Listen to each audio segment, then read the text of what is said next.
بالنسبة للوقف والابتداء فإنه علم عظيم ينبغي أن يساير باقي أحكام التلاوة لأهميته عند إرادتنا لفهم معاني القرآن الكريم. فمن الأخطاء التي يقع فيها بعض المرتلين أنهم يبدأون قوله تعالى: والذين يؤمنون بما أنزل إليك وما أنزل من قبلك، فيقفون عند أنزل إليك ثم يبتدئون وما أنزل من قبلك، وهذا فيه احتمال أن الماء هي للنفي، لأجل هذا لا ينبغي الابتداء بها بل وصلها بما قبلها. كما أنهم يقفون عند أم لم تنذر ثم يصلون هم بكلمة لا يوقنون، هكذا أم لم تنذر ثم يقرؤون هم لا يوقنون، وهو خطأ لأنهم ضمير متصل بالكلمة تنذر، هي كلمة واحدة وليس فيها فصل. كما أنهم إذا قرأوا ختم الله على قلوبهم وعلى سمعهم يضمون إليها وعلى أبصارهم ثم يقفون.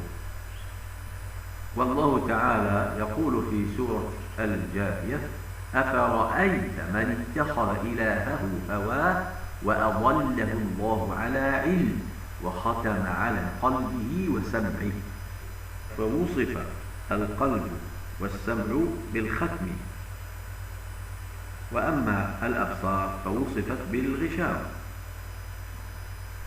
فهذه الآية تفسر الآية في بداية سورة البقرة، فنقرأها هكذا: ختم الله على قلوبهم وعلى سمعهم، ثم نقف ثم نقرأ وعلى أبصارهم غشاوة. هناك من المرتلين من يقف على قالوا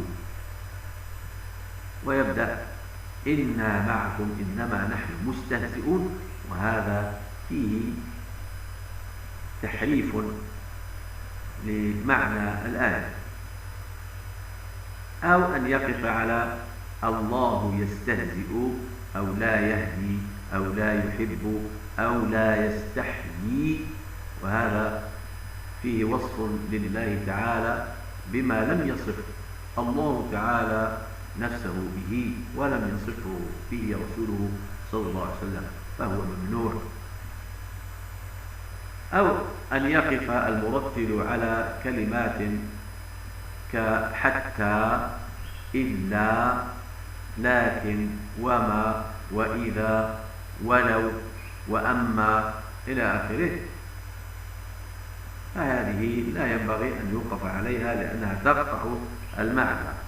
هناك آيات الوقف عندها في حق النبي صلى الله عليه وسلم مما يحذر منه، مثل الآية في سورة البقرة: ولئن اتبعت أهواءهم بعد الذي جاءك من العلم، ثم تقف تبدأ ما لك من الله من ولي ولا نصير، وكأنك تصف أن النبي صلى الله عليه وسلم لم ينصره الله تعالى ولم يكن وليا له.